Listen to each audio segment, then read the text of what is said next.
E nesse treinamento aí é uma continuação, né? Há 15 dias atrás, a gente iniciou falando ali sobre a parte de configuração dos módulos de sincronismo. Hoje, nesses requisitos para o sincronismo, a gente vai ver como que a gente alcança, como que os módulos da DeepSea trabalham ali para o sincronismo acontecer. E no próximo evento, né, que é daqui 15 dias novamente, a gente vai estar falando sobre os 4 passos, que é o procedimento que a DeepSea criou para fazer esse sincronismo. Poderia ou duas pessoas só me confirmarem estar escutando tudo certinho ali no chat, porque o Luigi Michel informou que não está me ouvindo. Obrigado, Rodrigo.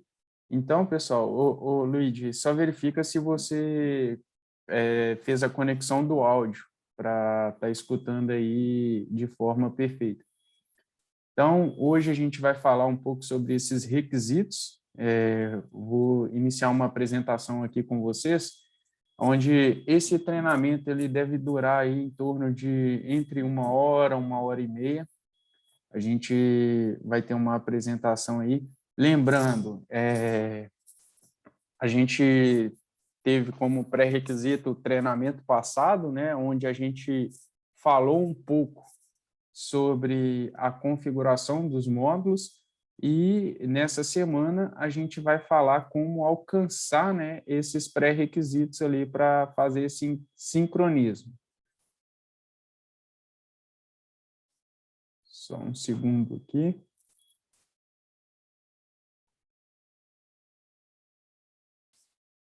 Ok.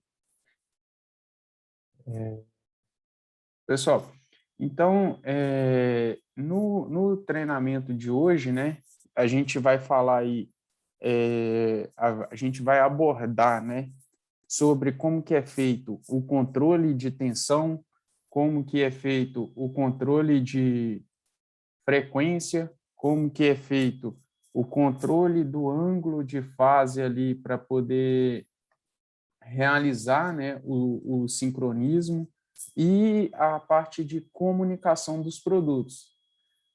E no próximo treinamento a gente vai ver um passo a passo de como que é feito esses controles. Hoje a gente vai ver por parte do módulo como ele faz para alcançar os objetivos, né?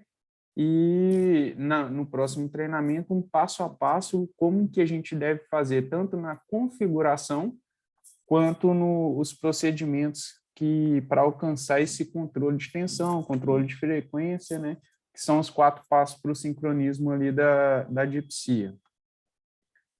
Então, pessoal, continuando aqui, a gente vai falar um pouco agora sobre alguns documentos, né, que a gente vai estar usando aqui nesse treinamento, que são a linha de sincronismo da DeepSea, os guias de sincronismo, os 4 passos para o sincronismo, a documentação de fiação, né, entre DeepSea, ligação entre DeepSea com módulos motores eletrônicos, que aí para a gente fazer o controle da frequência ali vai ser via CAN, e também manuais, né, de operação, tanto do módulo quanto do software ali, para a gente saber um passo a passo da configuração. Esses documentos serão todos enviados para vocês ali ao final do treinamento, né? A gente já tem seguido dessa forma com vocês.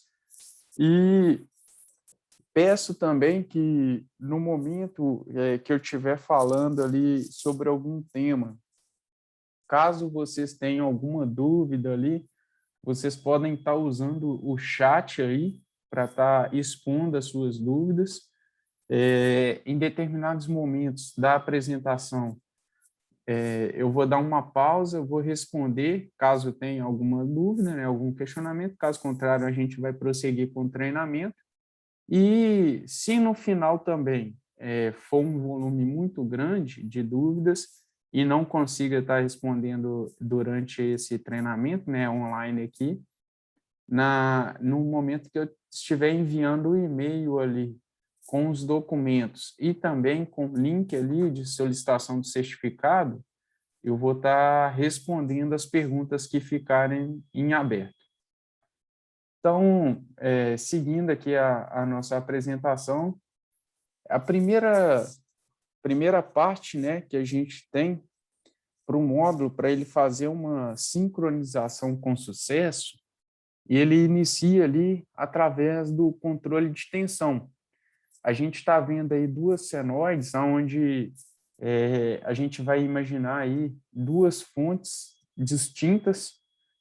Por exemplo, a gente pode pegar a linha preta, que é a linha que vai servir como referência para a linha verde, sendo a rede, a preta, e a verde, os geradores, sendo comandado pelos controles da DeepSea.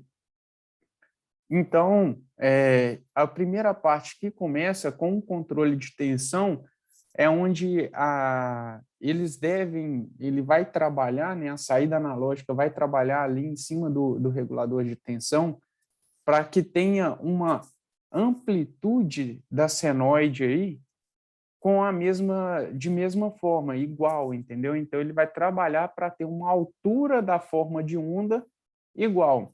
Então, eu vou dar uma acelerada no slide só para você ver como isso acontece. O módulo ele vai trabalhar com a saída analógica no regulador de tensão e a gente vai ver que ele vai voltando aqui só para ficar ele está trabalhando na altura da senoide. Então, o controle de tensão, ele vai estar ajustando essa altura da senoide, a amplitude dela ali em relação, como referência, à fonte primária, que é a concessionária.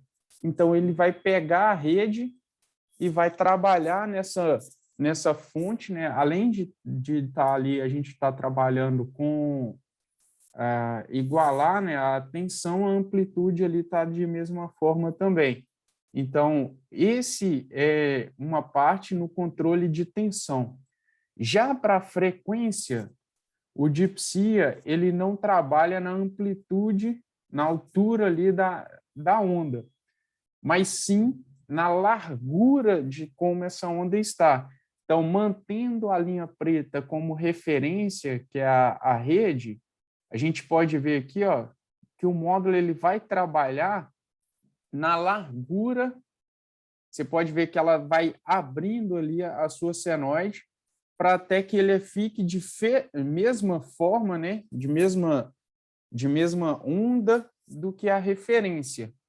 Quando, nesse momento, você tem a mesma amplitude, a mesma largura, a mesma altura, a mesma largura do que a sua onda de referência, né, que é a sua fonte de referência, o DeepSea agora ele vai começar a trabalhar no ângulo de fase, onde a diferença em graus entre a fonte primária e a fonte secundária, a rede e o gerador, deve ficar em 0 graus, ou o mais próximo de zero, né? No DeepSea, a gente viu na semana passada, no último treinamento, né, há 15 dias atrás, que a gente determina quantos graus a gente vai permitir. O correto é 0, seria uma transição suave. Mas se a gente não chega a 0, a gente pode determinar um limite. 2, 3, 5 graus, 10 graus. Então, para o controle do ângulo de fase ali, ele vai trabalhar agora nessa uma fonte está com a sua forma de onda sobreposta à outra, elas estarem casadas uma dentro da outra. Então, aqui, nesse ângulo de fase, a gente pode vir com ele caminhando, ele já tem a mesma amplitude e a mesma largura, que foi o controle de tensão e frequência. Agora, ele está trabalhando, ele está caminhando com a senoide ali, a gente vai ver isso no sincronoscópio também, para igualar as fontes, onde no determinado momento que uma está sobreposta à outra, quer dizer que uma está ali igual à outra, ela tem a mesma forma de onda, a mesma amplitude, a mesma largura, a diferença angular entre elas está 0 graus, ou o mais próximo de zero possível, quer dizer que a gente adquiriu o sincronismo entre esses produtos, essas duas fontes, desculpa. Então, tanto os módulos DSE8610 para os geradores, quanto os módulos que comandam QTA, por exemplo, para uma aplicação singela, o 8620, ou quando tem mais de um gerador, mais de um QTA, o 8610, eles vão trabalhar dessa forma, trabalhando em cima da tensão, da frequência e do ângulo de fase, para que tenha uma senoide sobreposta a outra com a diferença angular próxima de 0 graus, de mesma amplitude, mesma largura, para indicar o sincronismo correto e fazer o fechamento dos dois disjuntor, contator, dispositivos de comutação de carga ao mesmo tempo, fechando ali, estando ali sem um intertravamento elétrico e mecânico naquele momento. Então, para a gente visualizar isso no módulo da DeepSea, a gente utiliza o sincronoscópio, aonde ele tem informações bem legais nessa tela do sincronoscópio.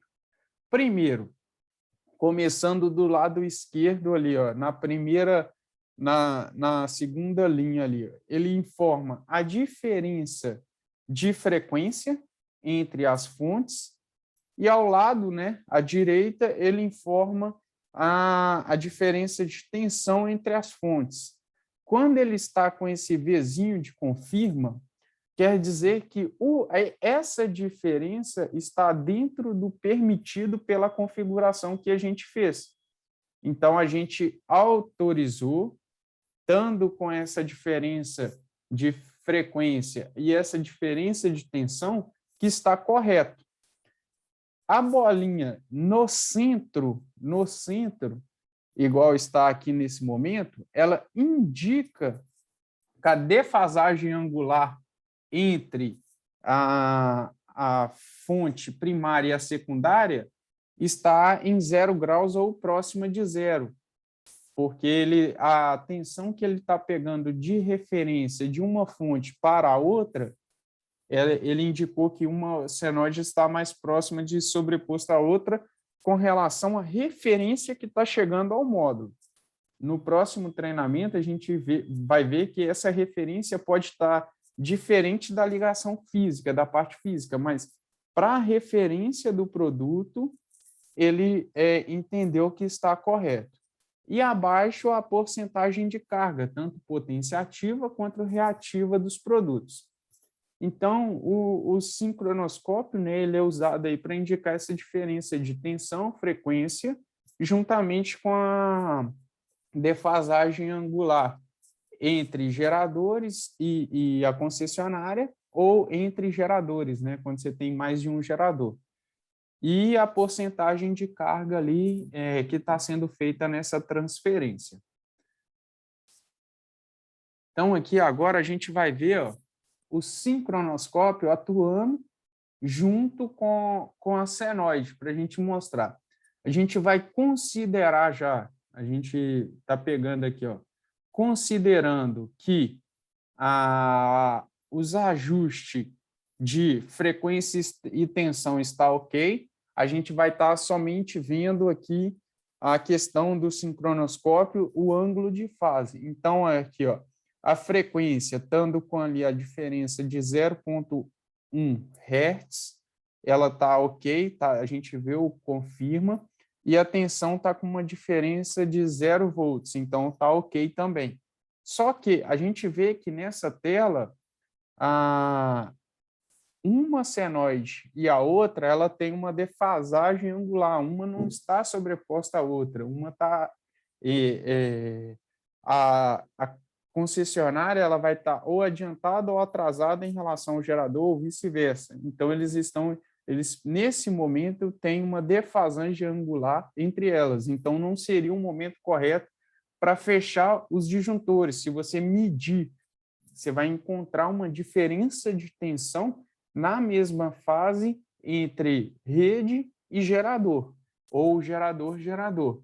Então, no módulo, ele vai estar trabalhando, né, quando a gente vê essa bolinha do sincronoscópio girando, nesse controle do ângulo de fase.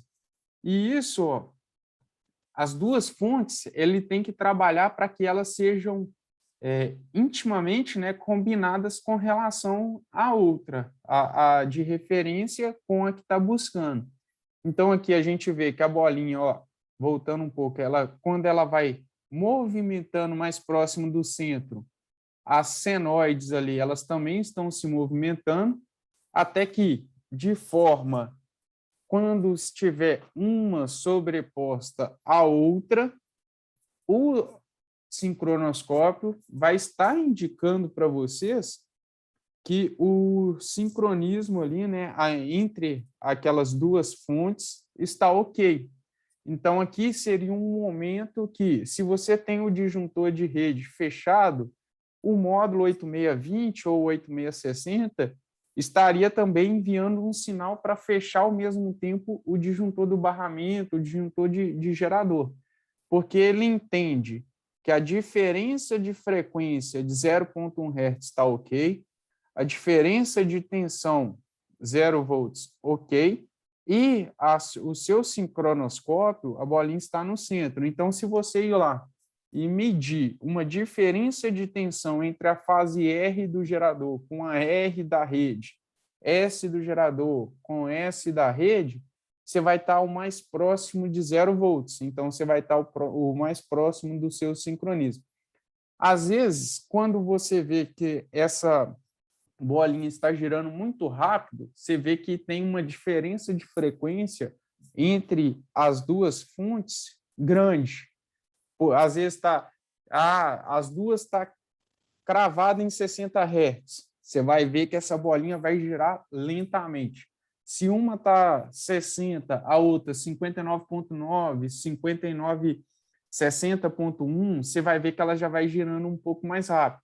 Se você deixa uma fonte em 60, a outra em 61, você vai ver que ela já vai girar muito rápido. Ele não vai conseguir fechar o disjuntor, ela vai girando muito rápido. Quando ela passa pelo centro, o módulo não manda fechar o disjuntor devido à velocidade que ele entra no sincronismo e sai, tá muito rápida.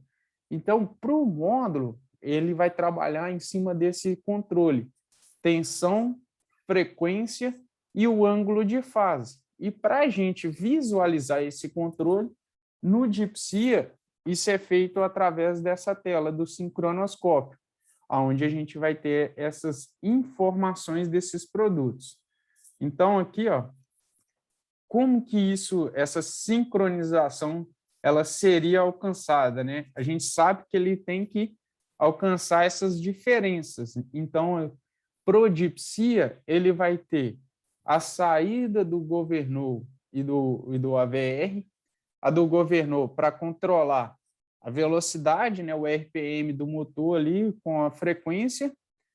Isso ele vai atuar também, a gente vai ver mais para frente na potência ativa do grupo. O controle de tensão, então o nosso AVR vai fazer o ajuste da tensão, né? Ele vai estar atuando ali na amplitude, na altura da nossa senoide de referência, que está buscando a referência, né? E também, através da saída do governor, que é o ajuste do seu regulador de velocidade, ele vai atuar na questão do ângulo de fase, que foi o que eu acabei de falar no slide anterior. Se você tem uma diferença de frequência, automaticamente, de velocidade entre uma fonte e outra, essa diferença de frequência vai fazer com que o sincronoscópio, né, aquela bolinha que busca o ponto central, gire mais rápido ou mais lentamente. Se ela está muito lenta, quer dizer que você vai ver que as duas fontes estão muito próximas, uma frequência de uma para a outra. Então, você vai estar muito bem ajustado, né? Ele vai buscar um pouco mais lento.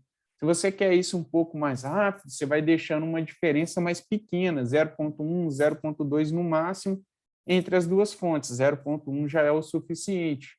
Uma estando a 60, a outra 59,9 ou 60,1, você já vai ver que ele vai girar de uma forma um pouco mais rápida, né? Mas buscando o sincronismo, e quando passar no ponto central, o módulo vai ter a capacidade suficiente para poder fechar o seu disjuntor ali. Então, esse controle é de extrema importância. No próximo treinamento, a gente vai ver um passo a passo de como a gente vai fazer isso, que é aquele SW1 e SW2 dos módulos da DeepSeer, que é o treinamento que a gente vai ter dos 4 passos para o sincronismo. E isso está diretamente ligado. Por isso que, às vezes, quando vocês ligam na Ecoengenharia, pedem um suporte, fala de sincronismo, está tendo alguma dificuldade de sincronização, a gente já pergunta, como que ficou o controle do regulador de tensão, como que ficou o controle do regulador de velocidade. Porque esse ajuste, estando com ajuste fino ali, ele é de extrema importância para que funcione, né, de uma forma correta aí para o nosso sistema.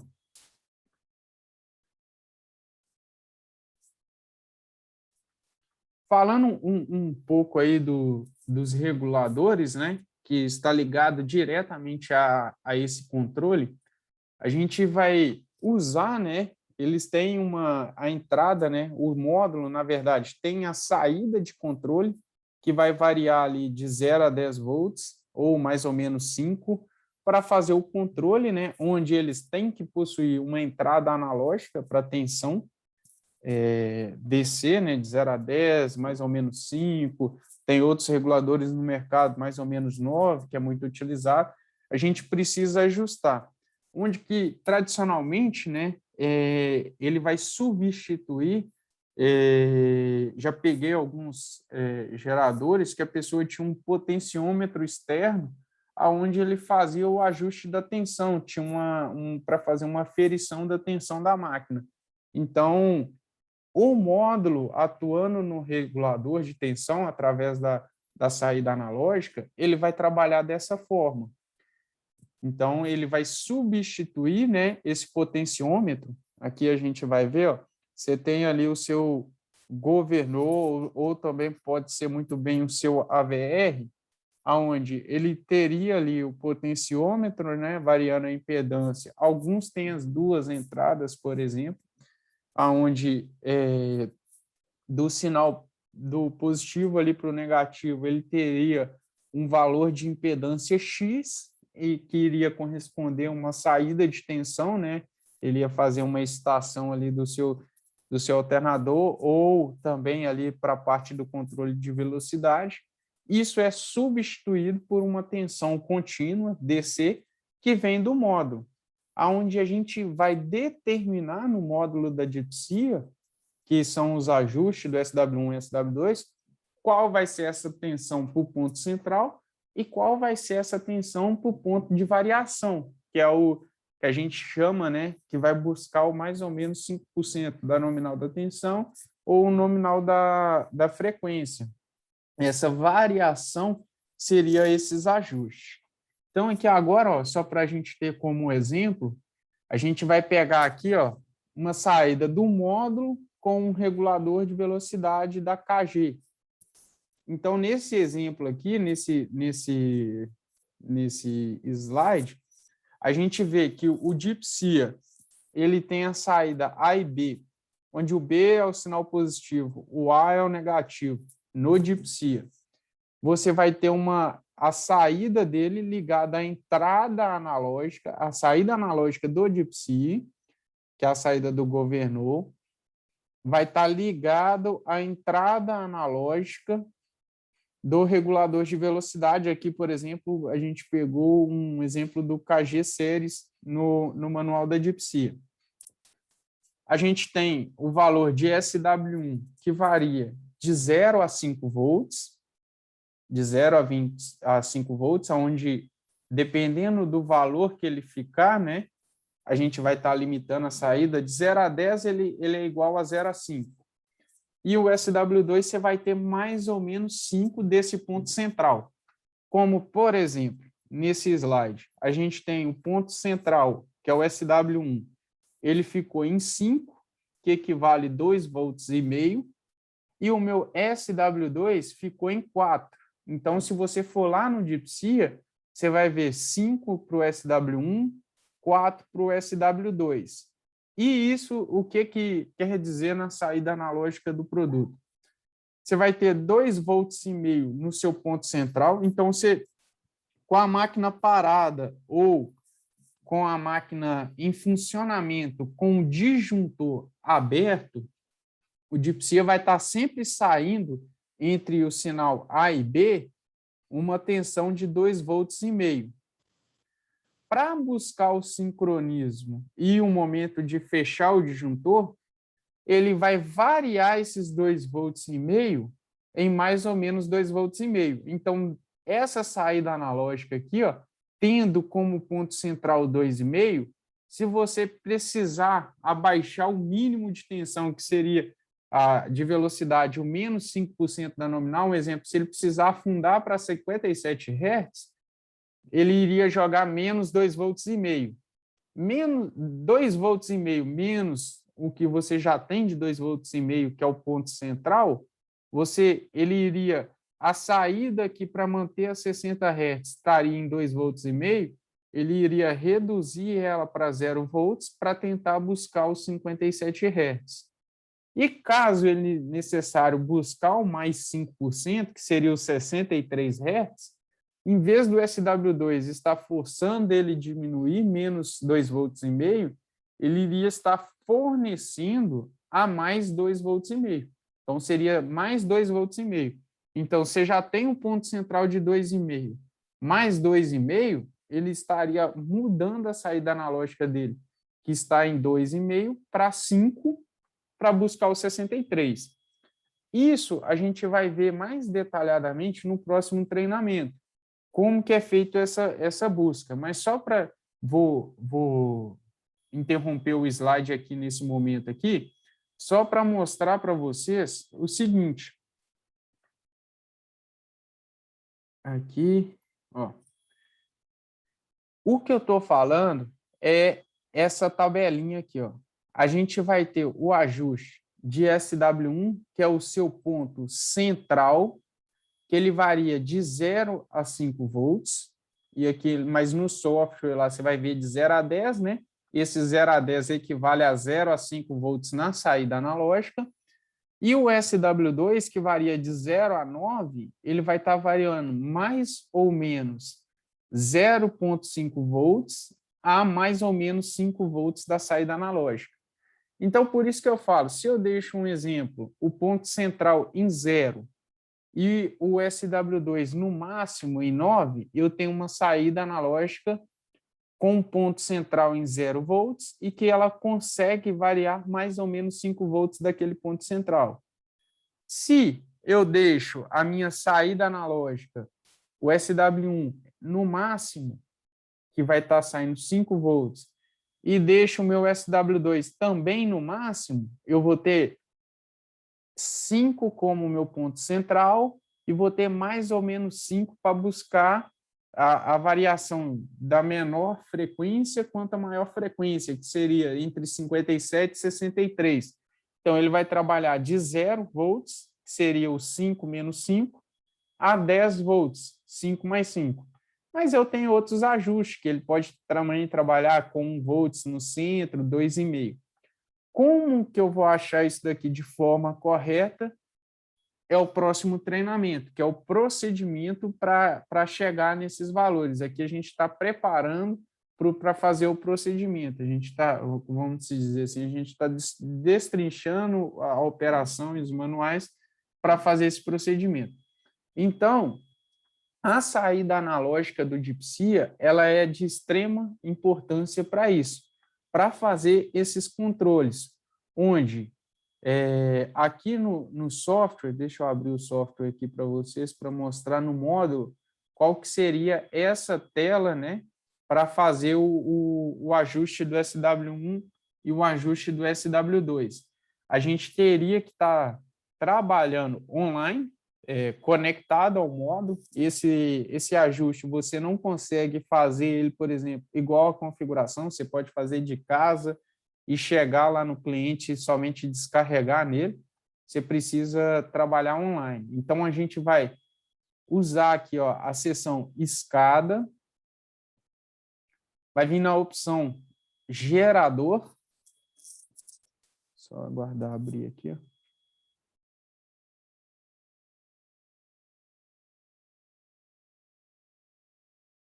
Gerador, governou/AVR interface. Então, aqui ó, a gente vai ter o ponto central e o ponto de variação, né, através do software ali para fazer esse ajuste. Então, essa seria aonde a gente estaria, né, identificando aqui o SW1 e o SW2. E isso que é feito para o governor também é feito para o AVR. Então, aqui, ó, a gente vai ver ó, o regulador de tensão, o regulador de velocidade, aqui ele está pegando um módulo da série 8000, né, 8610 ou 8620.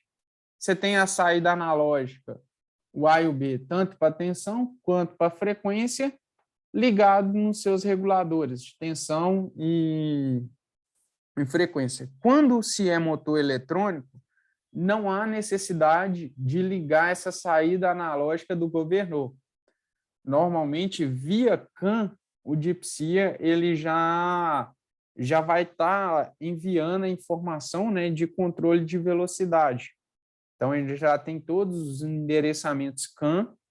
Quando a gente seleciona ali, é um Scania S6, é um Volvo MS2, um Perkins, de acordo com o modelo da ECU que a gente selecionar na configuração, ele já vai estar ajustando, né, essa saída, esse controle, né, para a variável correta ali do endereçamento CAN.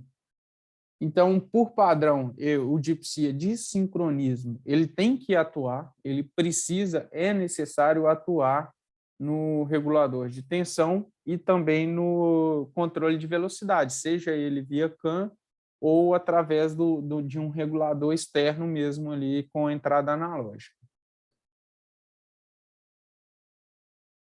Aqui, né, acabei mostrando antes, a gente tem a tela do software, onde vai estar mostrando os ajustes do regulador de tensão, ajuste do regulador de velocidade, o governor e o AVR, onde a gente tem que prestar muito bem atenção nessa porcentagem. No próximo treinamento a gente vai explicar melhor sobre o que essa porcentagem tem a ver através da saída analógica.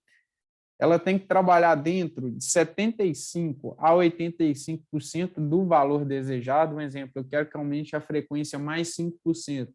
Quero sair de 60 para 63.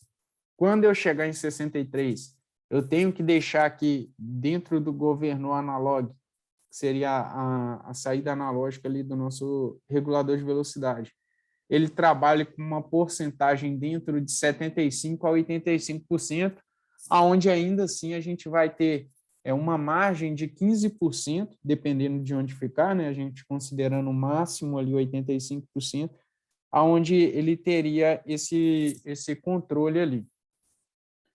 Então, pessoal, o primeiro procedimento, né, que a ser seguido para fazer essa sincronização é o controle de tensão, velocidade e ângulo de fase.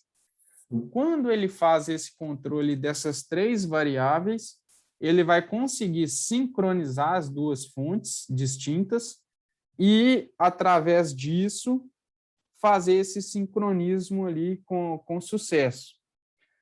Eu vou dar uma pausa aqui, eu vou mudar, né? Vou sair um pouco dessa parte do controle de tensão, frequência e ângulo de fase para entrar numa outra parte ainda do sincronismo. Vou responder algumas perguntas, umas 5, 6 perguntas, e na sequência a gente continua aqui com o nosso treinamento. Vamos pegar aqui, vamos ver se tem alguma pergunta, né? Caso não tiver, a gente já prossegue. O que faz o controle do ângulo de fase? O Sérgio perguntou. O controle do ângulo de fase você pode ter numa mesma, foi explicado, né? Numa mesma planta, por exemplo, eu tenho uma mesma tensão, uma mesma frequência, mas se uma está num ângulo de fase X, a outra está num ângulo de fase diferente desse X, você vai perceber que entre as mesmas fases, né, a fase R de uma fonte com a R da outra fonte, você vai ter uma diferença de potencial entre elas. Então, se essa diferença de potencial não é próxima de zero, quando você fechar o disjuntor, Sérgio, você vai estar fechando em curto. Então, o ângulo de fase é a parte onde que até a gente mostrou ali uma senoide sobreposta à outra, que é para indicar que a sincronização está completa para ele poder dizer, né, que uma senoide é imagem, né, semelhante à outra.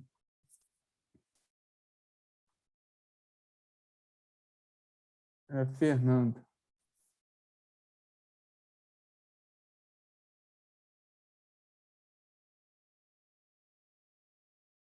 Bom dia, aqui na minha empresa temos uma aplicação e um módulo da Comap, a função CEPID, deve ser speed, que uma partida do gerador já com disjuntor fechado para assumir carga rápida. O Dipsia tem essa função?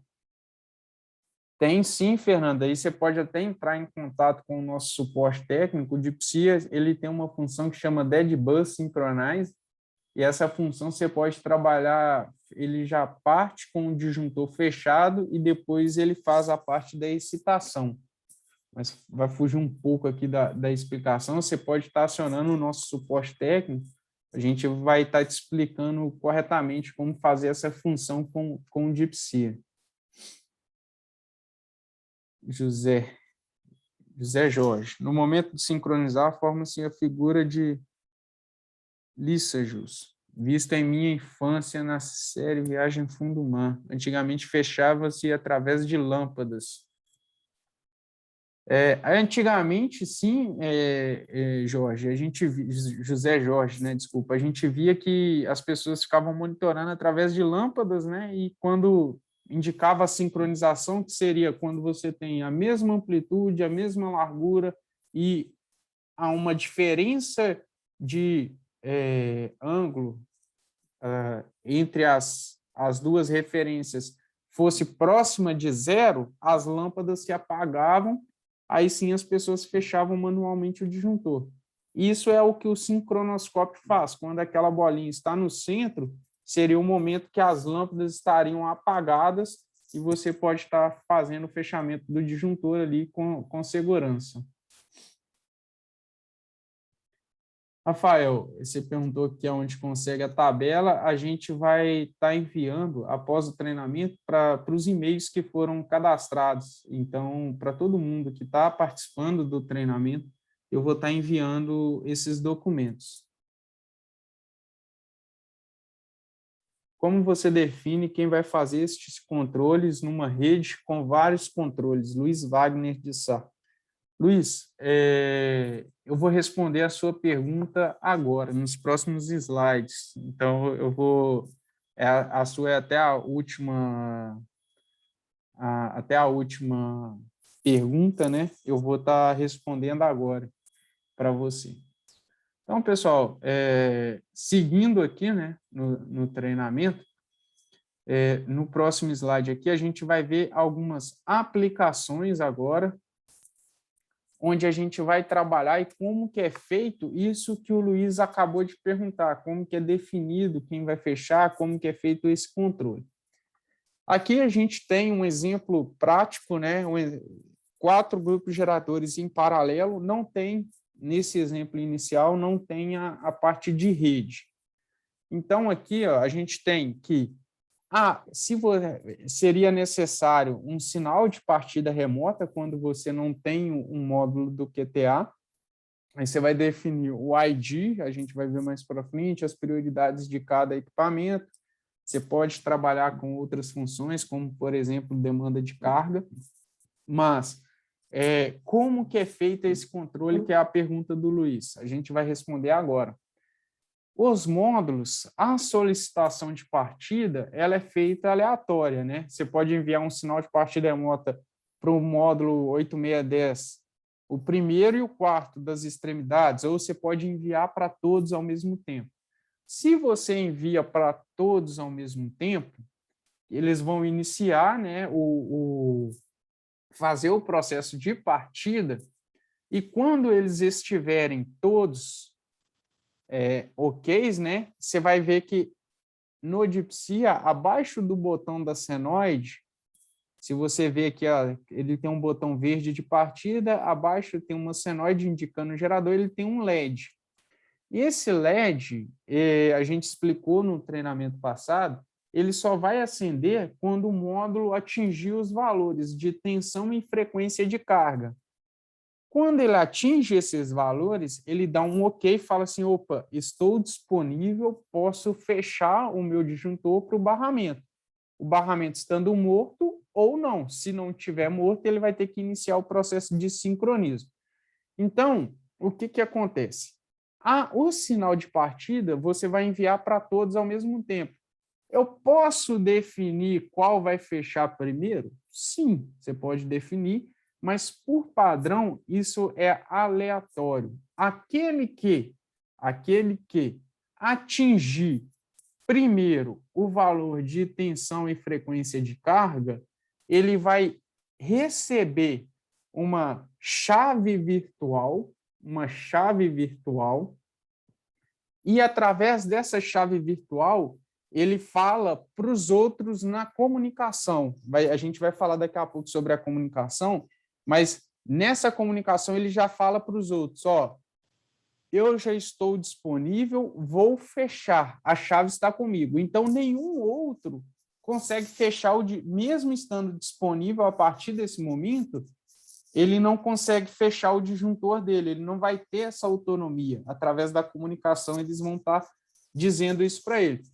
Por exemplo, o primeiro aqui, ó, o da esquerda, recebeu a chave, simbolizada aqui, a gente tem até uma figura de uma chave mesmo, uma chave virtual. Então, ele atingiu a tensão e a frequência dele de carga primeiro, antes dos outros três, ele recebeu essa chave virtual, ele já inicia o processo dele de fechamento do disjuntor. Se a barra de carga está morta, não tem concessionária, por exemplo, ele já vai mandar fechar o disjuntor dele. Quando ele fecha o disjuntor dele, ele libera essa chave virtual. Ou seja, ele passa a vez. Ó, já estou fechado. Então, próximo, que já está liberado, aí se você tiver com todos já com o LED, né, de gerador disponível aceso, aí sim, nesse segundo, ele vai olhar a questão da prioridade.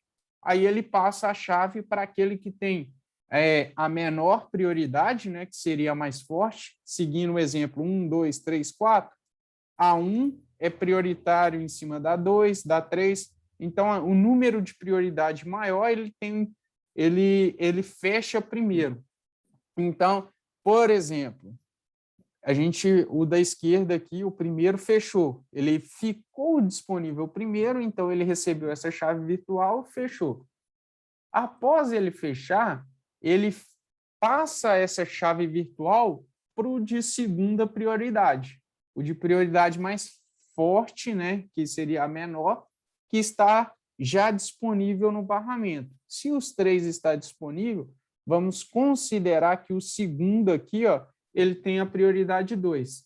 Então, ele recebe essa chave, o terceiro e o quarto sabem que eles já estão disponíveis, mas não podem fechar no disjuntor, e através dessa chave virtual que foi passada pelo primeiro, o segundo inicia, né, o processo de sincronismo e ele manda fechar o disjuntor dele.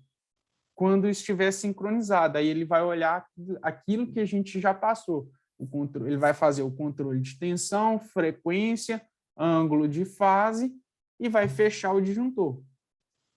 Mas, Jardel, estão mandando fechar o disjuntor e ele está dando barramento morto, por exemplo. Isso é porque, através da chave virtual, por exemplo, o primeiro está fechado em uma barra, mas o segundo não está recebendo a referência de tensão, frequência e ângulo de fase desse primeiro que já está fechado. Ele sabe que alguém energizou a barra, que ele tem que sincronizar com essa barra, mas que ele não está enxergando isso, né, como referência para ele. Então, ele dá esse alarme de barramento morto. E assim sucessivamente. Fez isso o primeiro fechou, ele serviu de referência para o segundo fechou. Esse conjunto entre primeiro e segundo servem de referência para o terceiro, para o quarto, para o quinto, para o sexto, aonde a gente tem um limite máximo de 32 máquinas. Hoje, com a linha 8000, a Dipsia está para lançar uma nova linha que vai ter uma linha de compartilhamento de carga maior que 32 geradores. Vai ser muito maior, na casa de 4 a 4.000 e pouco. O número correto eu posso passar para vocês ali no e-mail. Mas essa linha vai ser lançada, como não está disponível no momento, hoje o link de compartilhamento de carga é até no máximo 32 máquinas. Posso inserir outros geradores? Sim, em base de carga. Eles não vão entrar no link ali compartilhando a carga ali, a não ser que a gente possa pegar algum tipo de variação, PLC, alguma coisa. Mas pelo link MSC não, é no máximo 32. Mas então, até respondendo, né, a pergunta do nosso colega, essa chave virtual é quem vai determinando o fechamento. Inicialmente, quem pega a chave é aleatório, mas depois que o primeiro pegou ela, fechou na barra, ele vai seguindo as prioridades para fechamento ali do disjuntor.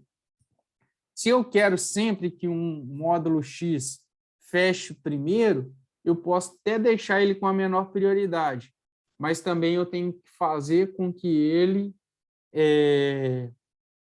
fique disponível antes dos demais para ele poder fechar, ou criar alguma informação para os demais para eles somente fechar no barramento após a máquina X já estiver fechada. Aí é possível fazer isso, mas não vem ao caso aqui agora, no momento, a gente detalhar sobre isso.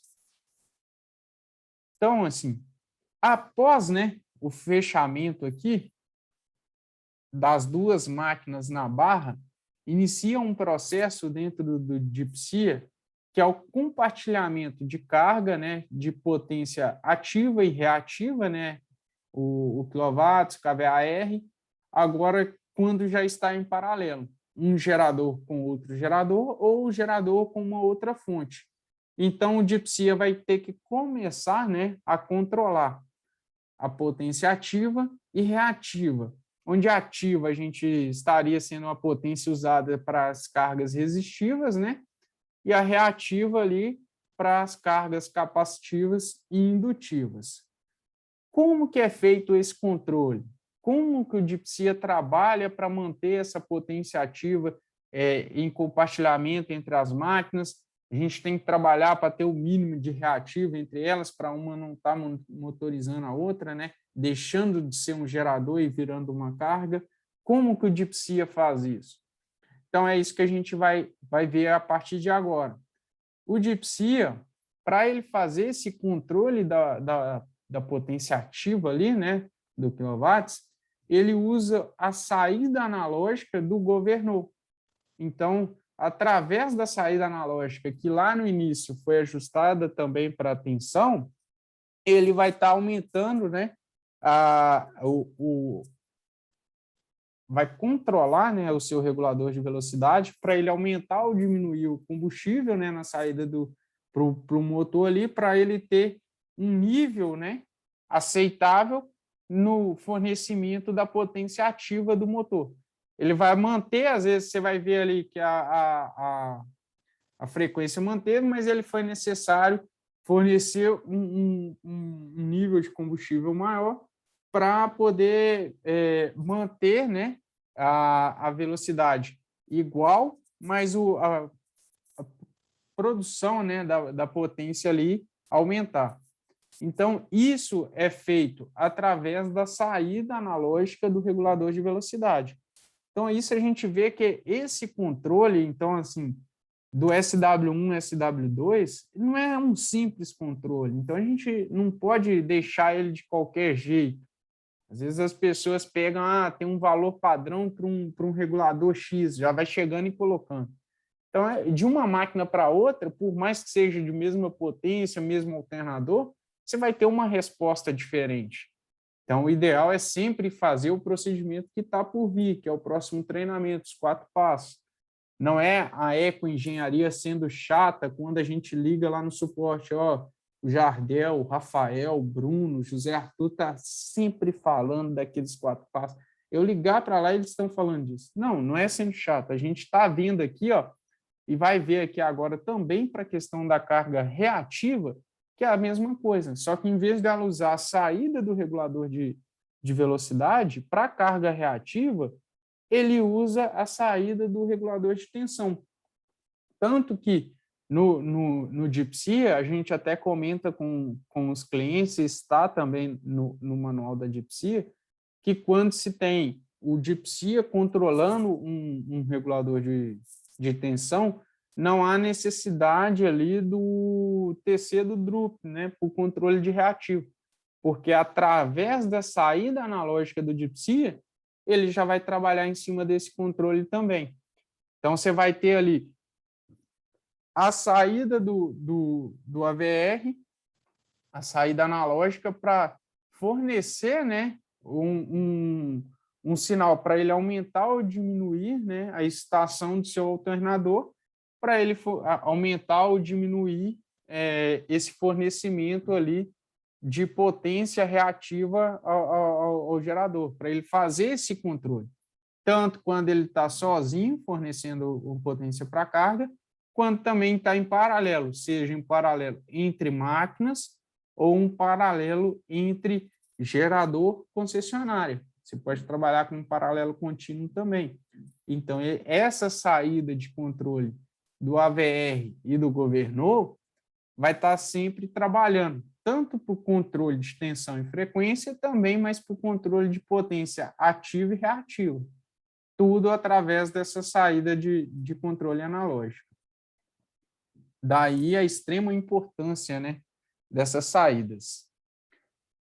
Aí aqui agora, né, por exemplo, a gente está pegando uma nova aplicação, né, que a maioria, uma grande parte de aplicações aqui no Brasil, onde você tem paralelismo entre máquinas, né, você teria um paralelismo de grupos geradores com uma transferência com a concessionária, seja ela aberta ou em rampa. Então, você teria ali a gente colocou aí o Transfer Switch Controle, né, que seria um controlador para comandar a chave de transferência. Então, seja ela aberta entre rede e barramento dos geradores, ou seja ela em sistema de transferência em rampa. Então, esse controlador ele vai enviar, né, um sinal de partida remota para os geradores vão ter que sincronizar entre si e fazer o fechamento no seu barramento, e quando ele energizar esse barramento, esse controlador de transferência vai comandar a chave de rede e a de barramento para carga. Então, para o DeepSea, hoje, se você trata isso com o módulo de sincronismo, você teria que estar trabalhando com o módulo 8660. Você vai ter os módulos 8610 em cada grupo gerador e o módulo 8660 no QTA, fazendo essa transferência em rampa entre rede e geradores. Jardel, mas eu posso trabalhar com mais de uma rede também, sistemas de transferência e rampa? Sim, a gente pode trabalhar. o link de comunicação da DeepSea, ele permite 40 controladores. Opa, Jardel, mas você não acabou de falar que é 32? Sim, são 40 controladores onde você pode ter uma combinação máxima de 32 geradores e 8 QTA, 8 transferência de rede, ou 8660, ou um máximo de QTA, sendo 16 pontes, né? 16 QTA e 24 grupos geradores, onde as duas combinações, se você atingir o máximo de geradores, seria 32 para 8 redes, ou 24 geradores para 16 redes. E isso tudo fazendo a ligação ali do MSC, que a gente vai ver daqui a pouquinho ali como que é feita essa ligação. Então, aqui, ó, um outro exemplo, ó, onde a gente teria aqui um barramento de grupos geradores com duas transferências em rampa. Quando se tem duas transferências em rampa, os módulos de DeepSea 8660, eles nunca vai fazer a transferência entre rede e geradores ao mesmo tempo. Seja, eu tenho 2 QTA, mas é a mesma entrada de rede, são 2 transformadores distintos. Ok, mas ele vai fazer sempre, aí ele vai olhar, aí não é aleatório, né? Se caso falhar as duas ao mesmo tempo, não seria aleatório, ele ia olhar a questão da prioridade. Ele faz o QTA que está com prioridade 1 primeiro, e depois ele vai para o QTA de prioridade 2. Por quê? O 8660, que vai estar com a prioridade, ele vai enviar informações através do link de comunicação MSC para aquele barramento de geradores. É necessário vocês aumentar a frequência, diminuir a frequência, aumentar a tensão, diminuir a tensão, para poder sincronizar com a concessionária aqui. Feito a transferência dele, ele abriu o disjuntor da rede ali, ele vai e passa a prioridade para o segundo. E o segundo faz a mesma coisa. Então, isso tudo é feito através do link de comunicação do MSC. Ele nunca vai fazer duas ou mais transferências ao mesmo tempo. É uma para depois ir passando a prioridade para o outro para estar realizando essa transferência.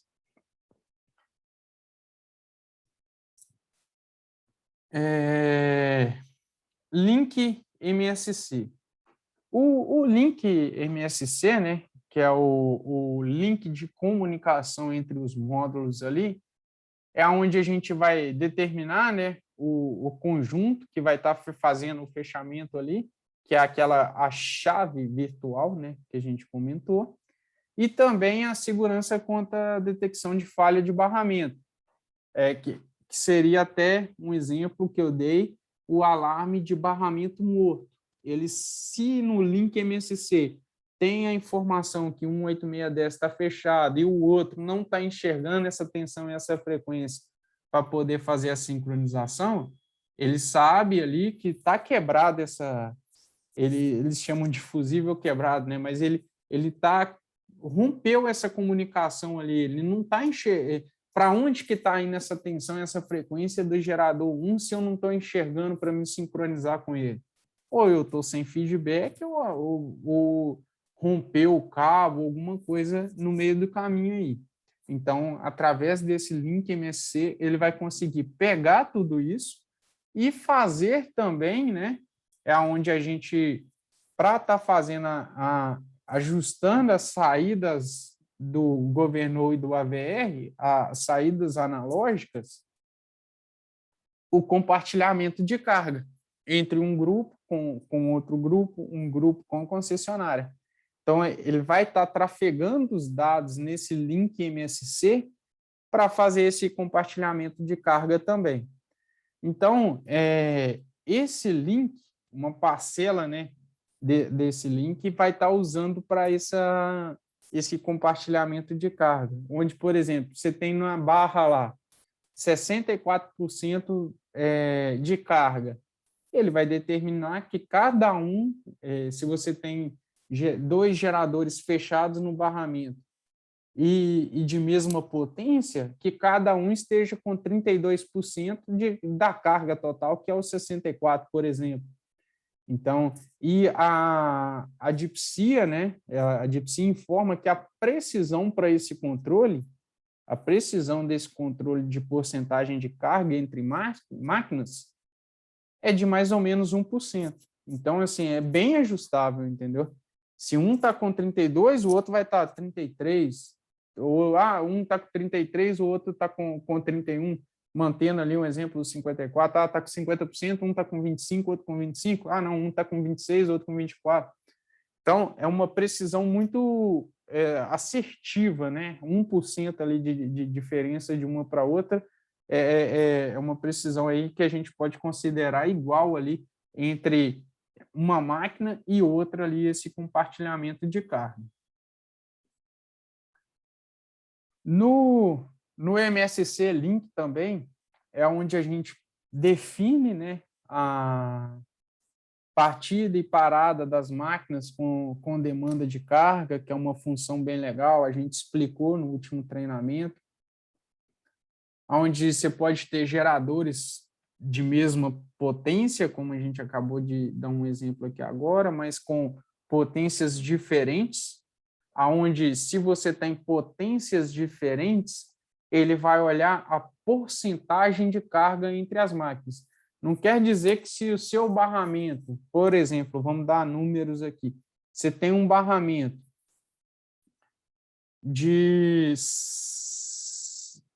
tá com 300 kW, por exemplo. Você tem um gerador de 300 e um outro de 100.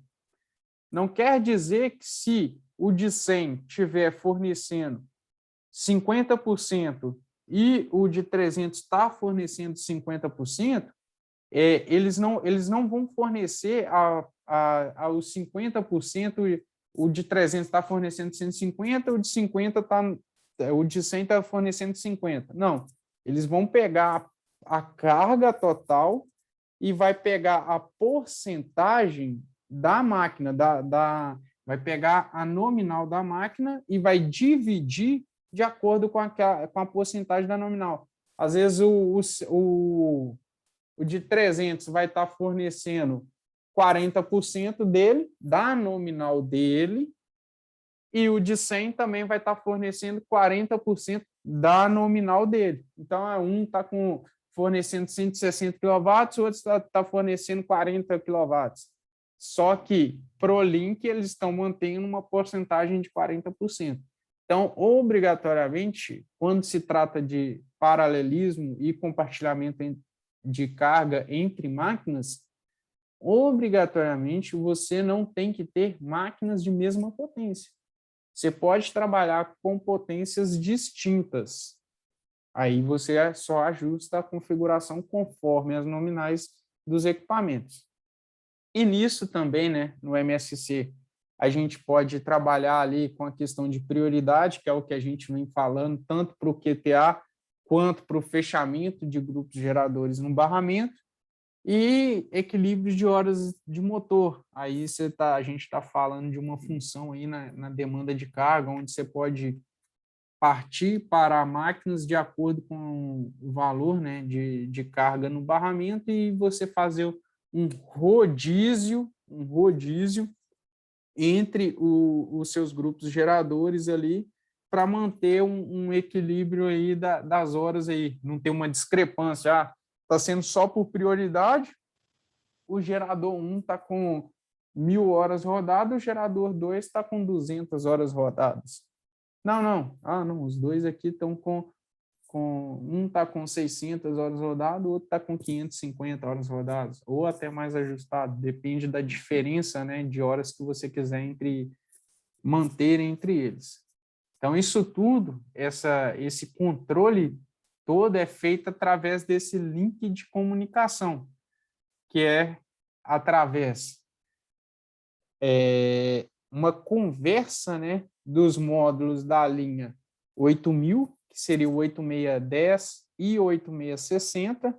8660 é quando você tiver o QTA ali com a transferência em rampa, e os 8610 quando você tiver um paralelismo entre máquinas ou mais de uma transferência também.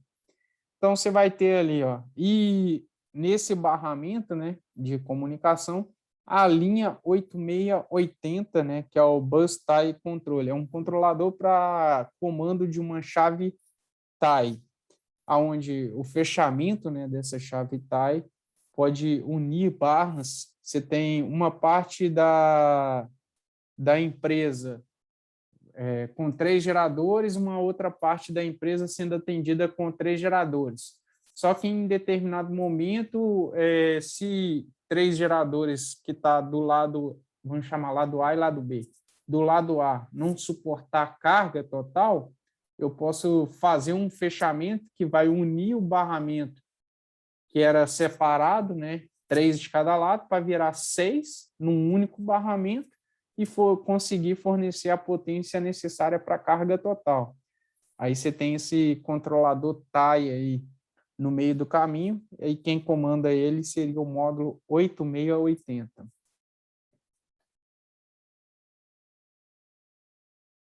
O link de comunicação MSC, além de ter essa comunicação, né, ele tem essa parte de proteção que ele vai manter, né, ele tem que garantir o funcionamento correto entre os equipamentos, onde se ele perder essa comunicação, não haver essa comunicação entre eles, vai acarretar, né, vários desafios para o nosso sistema, porque você não vai ter uma comunicação entre uma máquina e outra, você não vai estar fazendo o compartilhamento de uma carga e outra, então uma pode acabar gerando um reativo para outra, virando, em vez de um gerador, virando um motor, né, sendo uma carga, você vai ter uma potência reversa.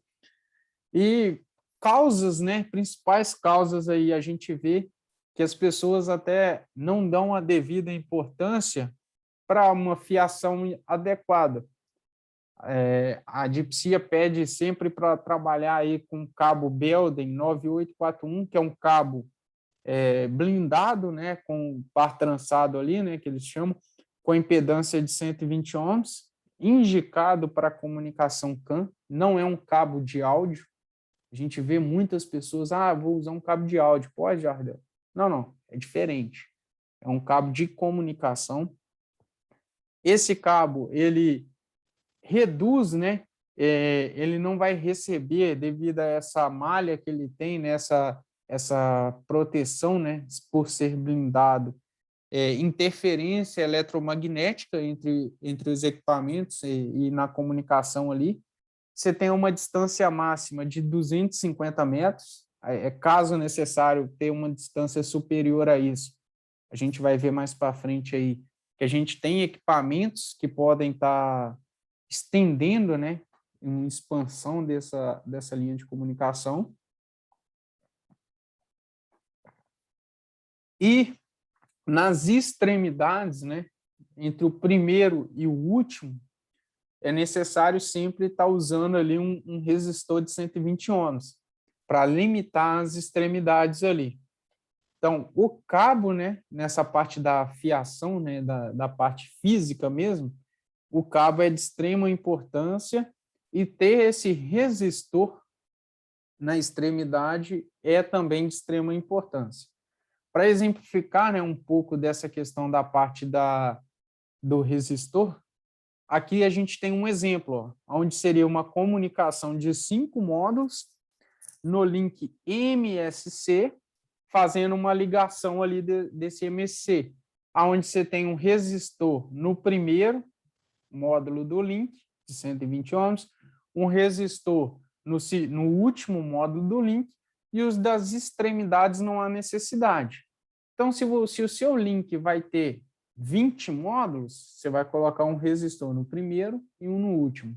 Meu link tem 5 módulos, um no primeiro e um no último. Independente da quantidade de módulos, né, limitando sempre a 40, né, que é aquela 32 geradores, 8 redes, ou 24 geradores de 16 redes, você vai ter sempre um resistor de 120 ohms no primeiro e um resistor de 120 ohms no segundo. Só que, nesse link de comunicação aqui que eu estou mostrando agora para você, é uma ligação incorreta.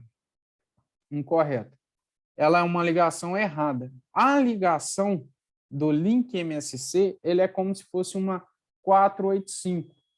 Então, você precisa fazer essa ligação em paralelo. Então, a ligação correta é dessa forma. Você sai do primeiro módulo, liga no segundo em paralelo, que vai em paralelo para o terceiro, para o quarto e assim sucessivamente até o último, mantendo o cabo, um Belden 9841 ou um equivalente a ele, tem que ser sempre o Belden, pode ser um equivalente a ele, e os resistores aí, ó, de 120 ohms no primeiro módulo do link e no último módulo do link. Então, assim, você teria aí, ó, uma ligação correta, um link MSC correto, nos módulos agora na versão MK2, no 8610 MK2, 8660 MK2, até o 8620, né, se caso você converter ele para trabalhar como se fosse 8610, eles têm uma tela, se você navegar no display, que ele vai te dar ali a porcentagem de comunicação do link, que é para evitar, falhas nessa ligação. Então, nesse tipo de ligação aqui, ó, estando em paralelo certinho, com o resistor certinho, você vai ter uma resposta aqui, ó, como a imagem do osciloscópio à direita, que é a rede CAN, né, a rede MSC, quando você tem um resistor na extremidade. Você tem uma comunicação ali livre de ruídos. Olha a rede CAN agora sem o resistor à esquerda, se você faz uma comparação. Ele tem ali os degraus da comunicação, mas o ruído é tão grande que você não vê isso.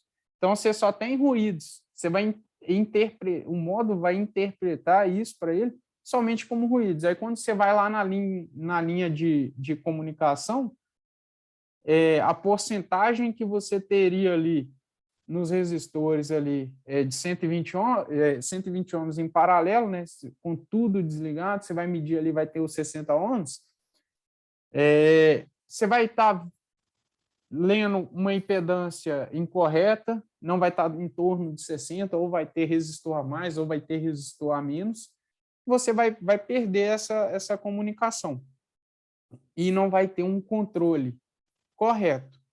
Sendo que nessa linha de comunicação, né, nesse mesmo link de comunicação, que a gente viu aí atrás, tudo passa por ele. Controle de tensão, controle de frequência, controle de potência. Então, vai estar tudo nisso. Então, a gente vê aí que os resistores também são de extrema importância nesse link de comunicação, além do cabo.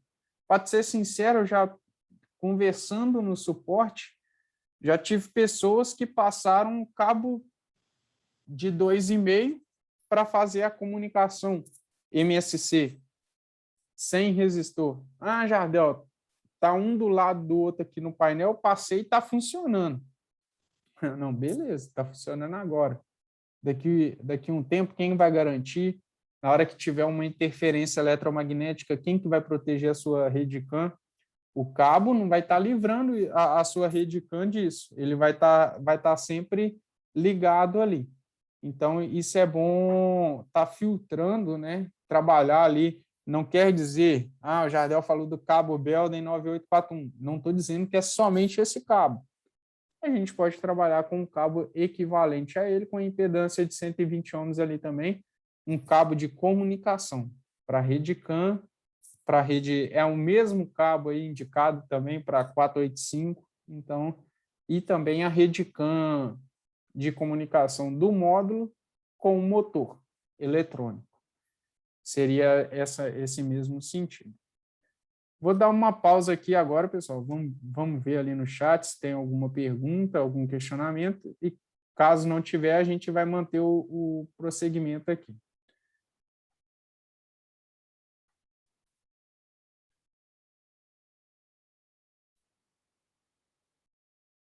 Rodrigo. Rodrigo, você pode enviar um e-mail no suporte técnico ali da Eco, porque assim que termina o treinamento, em menos de meia hora eu acabo enviando um e-mail para todo mundo, de acordo com os e-mails cadastrados no Simpla, os documentos. É até um link também para ver, assistir o treinamento, a gravação do treinamento posteriormente. Então, tem que ver se o seu e-mail não estava cadastrado de forma correta.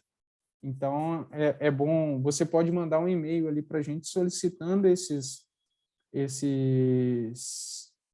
documentos ali.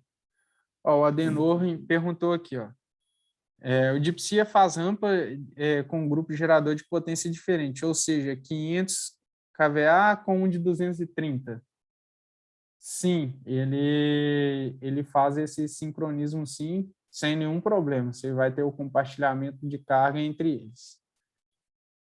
Gilson, é possível explicar a definição de barra morta?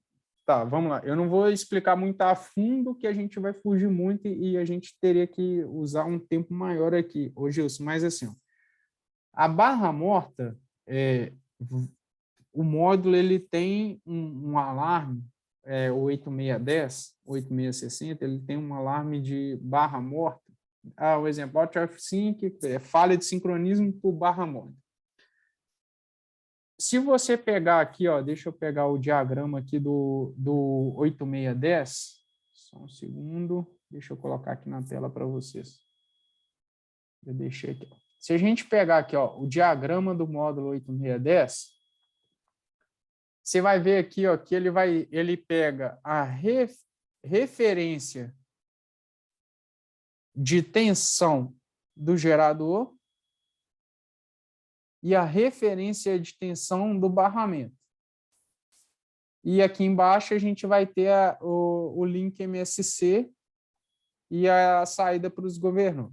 Ok, mas a sua pergunta é o porquê do barra morta. Você aqui, ó, esse gerador, ele já está em funcionamento, por exemplo, e você sabe que tem um outro grupo gerador que também já está no barramento e fechado, e com o disjuntor dele fechado. Ou seja, essa linha aqui, ó, de bus, ela já deveria estar energizada. E o módulo que está para fechar na barra, ele tem que enxergar uma tensão de referência.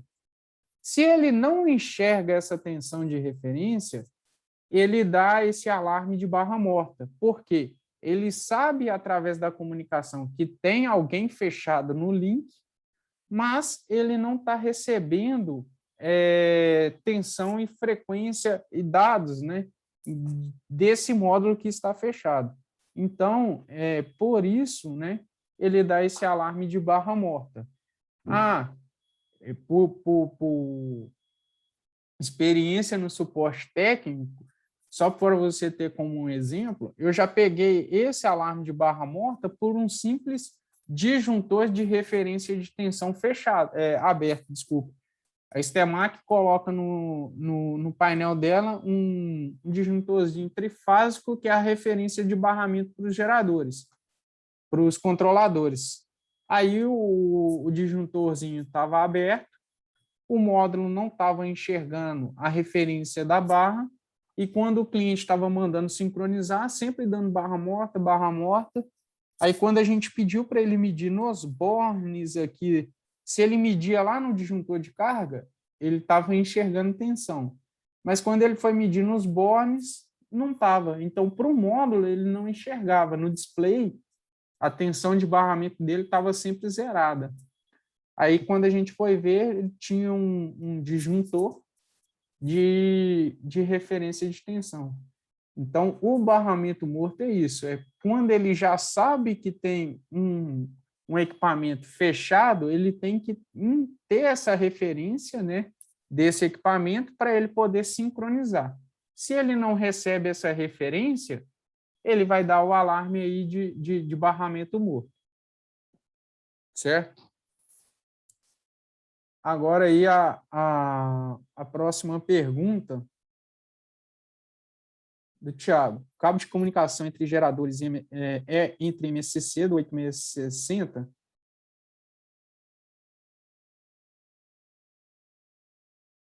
Exatamente, a ligação entre 8610 e 8660 é via o MSC. Então, você vai fazer essa ligação em paralelo que a gente acabou de mostrar ali, Thiago, através do MSC, né, com o cabo Belden 9841 ou um equivalente a ele. Rafael Carvalhais perguntou aqui, ó, nessa topologia, se fechar apenas um gerador no barramento, ele já inicia a transferência?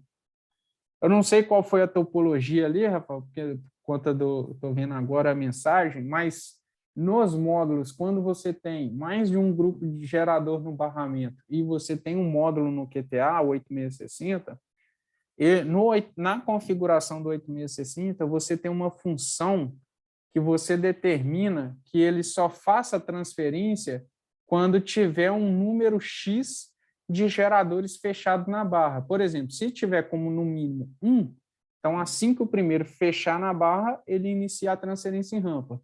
Se tiver no mínimo 2, ele aguarda fechar o segundo no barramento para fazer a transferência. E assim sucessivamente. Aí basta você ir no 8660, que é quem comanda, né, a transferência, e você determinar qual que vai ser o número mínimo de geradores para ele iniciar essa transferência. Seguindo aqui, ó.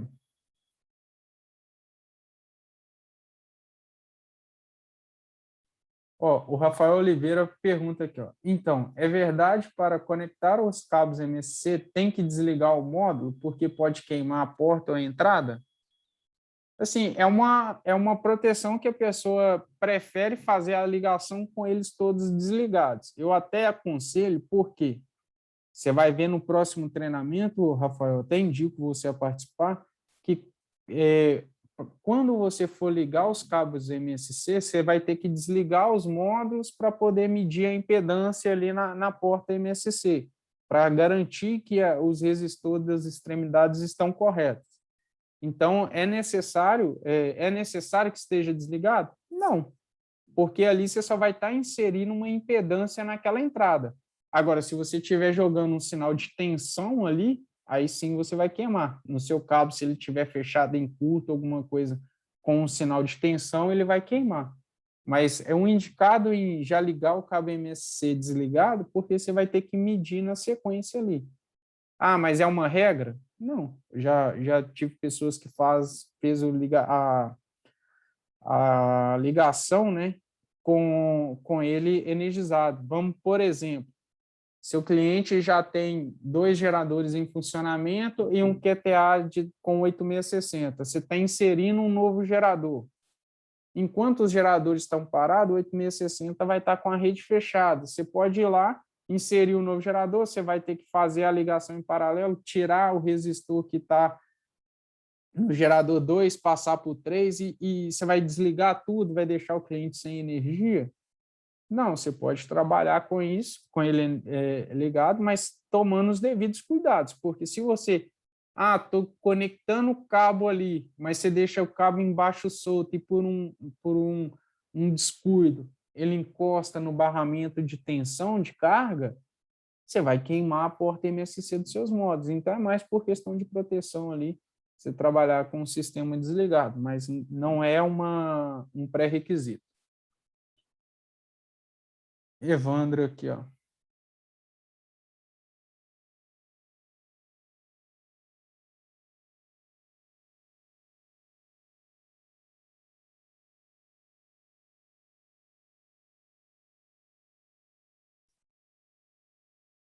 Ó, o Evandro aqui tem uma dúvida legal. Ó. Poderia explicar brevemente uma dúvida?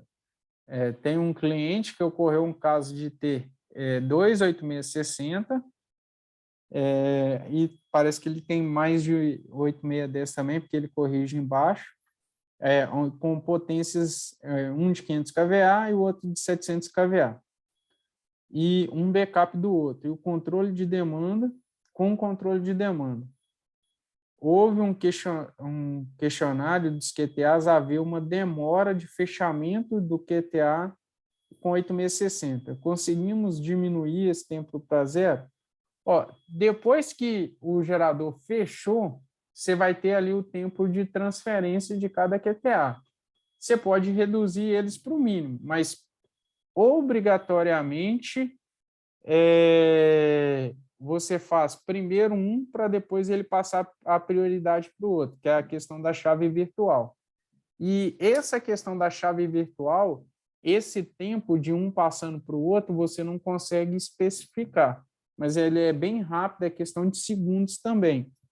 Não é questão de 30 segundos, não. Em menos de 5 segundos, a chave virtual ela move de um controlador para outro. Mas, se você puder até explicar melhor aqui o que você queria, se for essa questão só de mudança da chave virtual, a gente não consegue mexer no tempo, mas se for um comando no QTA, a gente está à disposição para estar entendendo melhor essa dúvida sua aqui, Evandro.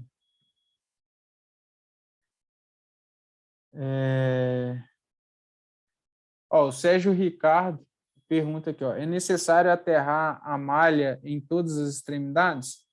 Não, não é necessário aterrar a malha ali da porta MSC. Você não precisa ficar ligando as extremidades dela ao ponto de aterramento.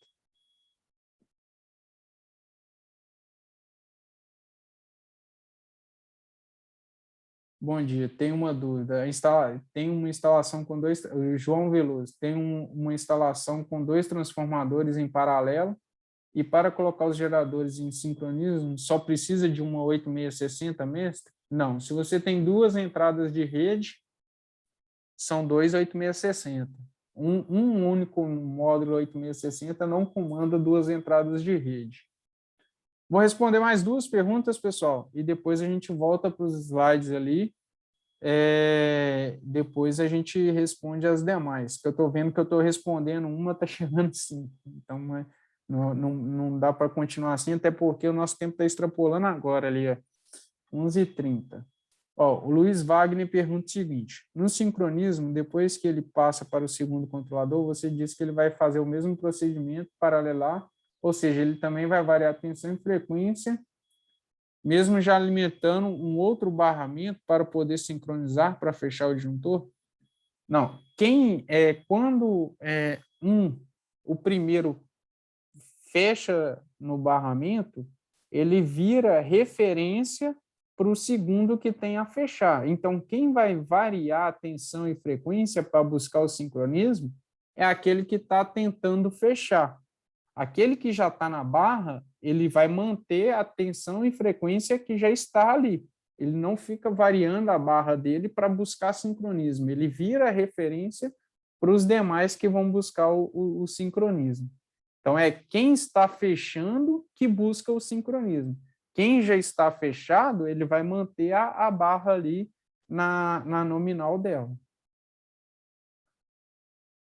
O 8660, o Wellington agora, o 8660 já vem com sincronoscópio e faz transferência em rampa sem necessidade de outros equipamentos auxiliares? Sim, o 8660 já vem com sincronoscópio e ele faz transferência em rampa sem necessidade de outros equipamentos auxiliares.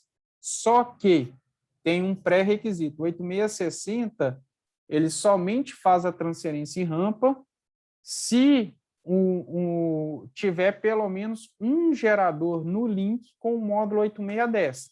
Ele tem que enxergar que o barramento está sendo energizado pelo módulo 8610, que aí ele vai fazer a transferência em rampa, ele vai controlar esse 8610 para sincronizar com a rede. Por exemplo, eu tenho geradores de outra marca e quero montar só um QTA para fazer uma transferência em rampa. Posso pôr um 8660? Se você não tem 8610, não põe o 8660, não vai funcionar. O 8660, o pré-requisito dele é ter, no mínimo, um módulo 8610 no link já fechado para ele poder fazer a transferência em RAM. Ok? Aí, pessoal, eu vou parar aqui nessa dúvida do Wellington, vou prosseguir ali apesar que não temos mais dúvida ali depois da do Wellington, era só algumas outras mensagens. Vamos prosseguir aqui, eu até peço desculpa, eu vou passar ali mais uns 10, 15 minutinhos do tempo, mas a gente já vai finalizar aqui agora o nosso treinamento. A gente parou aqui na parte da análise, né, da malha com ou sem resistor. E o próximo passo aqui é o seguinte, a gente vai ver, eu comentei, a gente tem um limite máximo dessa comunicação de 250 metros. Se eu tiver um percurso mais longo do que isso, eu tenho que usar uma expansão, seja ela a versão 124.01, que é com porta de fibra ótica, ou a versão 124.02, que é sem fibra ótica e ela estende mais 250 metros. Com fibra ótica, eu consigo estender 2.000 metros, ou seja, 2 quilômetros. E com o 124.02, que é sem fibra ótica, ele estende mais 250 metros, que seria mais um segmento.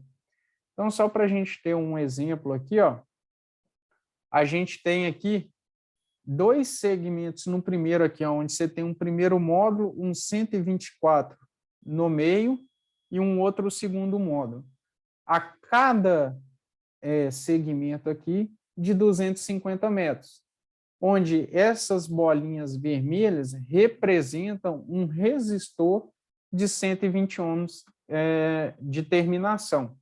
Então, você teria no primeiro módulo um resistor, chegando no 124 um outro resistor, e na CAN de saída dele um resistor, chegando no último módulo do link outro resistor. Aqui é de 1 a 1. Aí embaixo aqui, ó, você vê uma outra topologia estendendo sem terminar, sem a fibra ótica, aqui é só por questão CAN, você está estendendo 2 segmentos ali de no máximo 250 metros cada, agora com 4 módulos, onde você vai ter o primeiro resistor até o 124, o módulo intermediário aqui, você não necessita, né, do resistor, e na segunda ponta a mesma coisa. Na CAN de saída, um resistor de 120 ohms e um outro resistor no último módulo do link ali. Ah, Jardel, eu posso ter 32 geradores de um lado do link e 32 do outro? Não. O link total, no máximo 40 produtos, com aquela mesma topologia. 16 redes, 24 geradores, ou 32 geradores, 8 redes, sempre no máximo 40. E a opção, né, com terminação de fibra ótica, você teria aqui um módulo, um resistor, aí você vai trabalhar com um par de 124, do DSE 124, o fio azul aqui, ó, a linha azul, seria a ligação, o segmento, né, de terminação de fibra ótica, e do outro lado, a terminação em CAN novamente. Lembrando sempre dos resistores e a questão da terminação da quantidade de produtos. Sempre mantendo ali também os 40 módulos, isso não se altera. Então, você pode estender aqui, ó, até 3 segmentos de fibra ótica. Então, você conseguiria estender no máximo ali a 6 quilômetros ali essa comunicação por segmento. Então,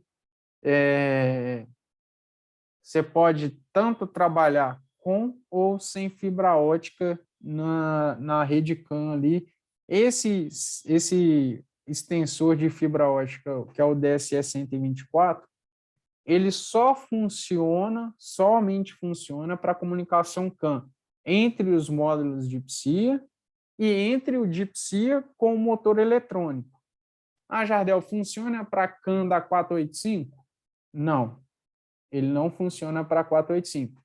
Ele somente vai funcionar para CAN de comunicação entre os módulos ou para CAN de comunicação entre módulos e motor. Certo? Então, pessoal, dessa forma, eu vou olhar aqui novamente ali se a gente tem mais alguma pergunta, né, no chat ali, a gente fez uma parada até recente, mas para a gente esclarecer, né, antes de finalizar aqui o nosso treinamento, né, de requisitos para o sincronismo. Então, aqui, a última pergunta parece ter sido mesmo a do Wellington, não tivemos perguntas depois. Então, eu gostaria, né, de agradecer, né, a todos que participaram aqui com a gente hoje sobre esse treinamento dos módulos desse requisitos, né, de sincronismo. Lembrando, né, da divisão dos 3 treinamentos que a gente teve, aonde no próximo treinamento a gente vai ver como que é feito esses ajustes para fazer o controle de tensão, o controle da frequência, o controle do ângulo de fase ali, que é o ajuste do SW1, é o ajuste do SW2, que é os 4 passos para o sincronismo. A gente dividiu aí esse treinamento em 3 etapas. Eu gostaria de agradecer, né, a presença de todos aí.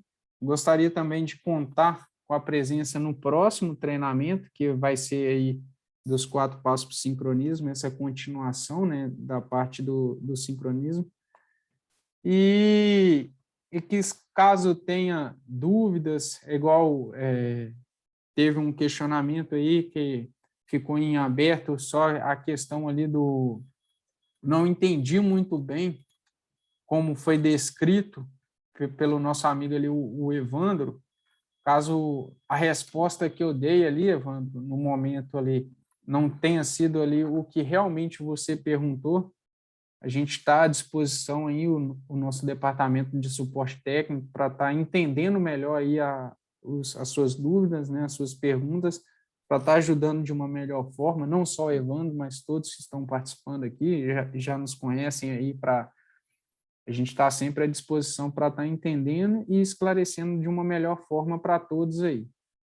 Mas, no mais, pessoal, estendi ali um pouco, né, estava programado ali para a gente finalizar às 11h30, passei um pouquinho aqui, peço desculpa, mas gostaria de agradecer a todos, muito obrigado, né, desejo ainda aí um resto de manhã, né, um bom dia desse final de manhã que a gente vai ter, uma excelente tarde também do dia de hoje, e conto com a presença de todos aí no próximo evento aí da Ecoengenharia. Muito obrigado a todos aí pela participação. Até mais.